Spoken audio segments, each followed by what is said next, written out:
Assalamu alaikum, 6 p.m. This is Radio Pakistan. The news read by Farzana Khan. First, the headlines. Prime Minister is attending the extraordinary OIC summit in Istanbul today to discuss the situation arising in the wake of blatant human rights violations by the occupying forces in Palestine. Pakistan has launched strong protest with India as 4 civilians were martyred in unprovoked firing by the Indian forces across the working boundary today. The National Assembly passed Finance Bill 2018 today. US President says Washington is not pursuing the Libya model for the denuclearization of North Korea. And now the news in detail.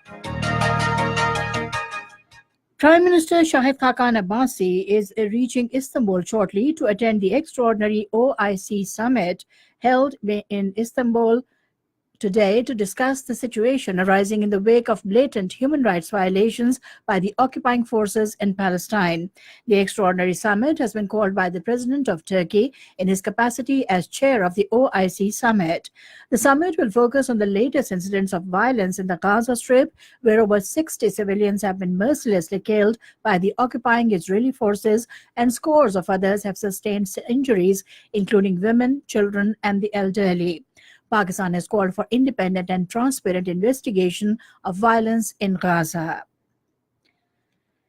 In connection with Palestinian Solidarity Day, a rally was taken out in Islamabad today to express support and solidarity with the people of Palestine. The participants were carrying banners inscribed with slogans against the Jewish state.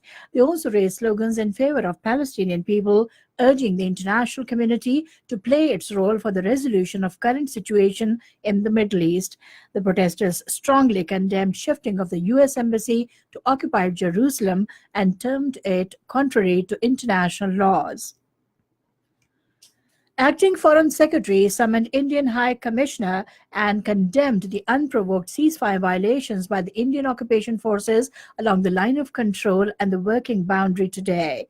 The acting Foreign Secretary urged India to respect the 2003 ceasefire arrangement, investigate all incidents of ceasefire violations, and maintain peace on the line of control and the working boundary.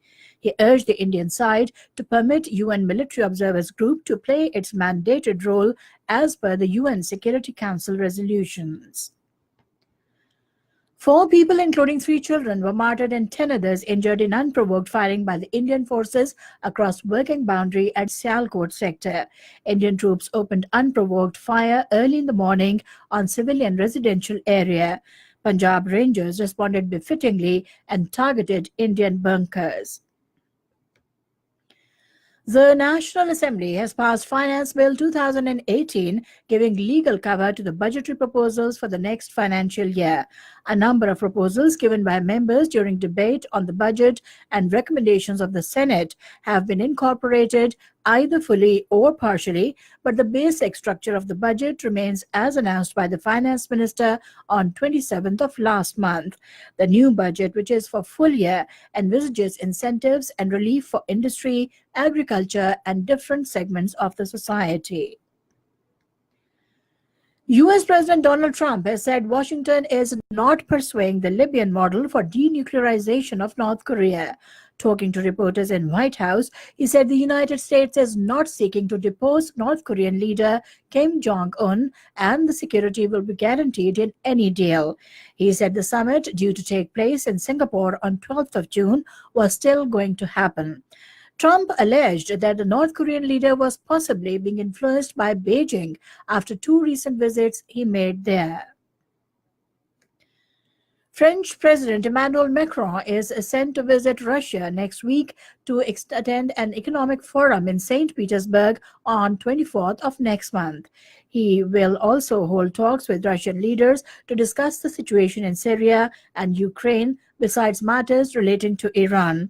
Kremlin said Japanese Prime Minister Shinzo Abe would be a guest of honor at the forum and will hold talks with Vladimir Putin on 26th of this month.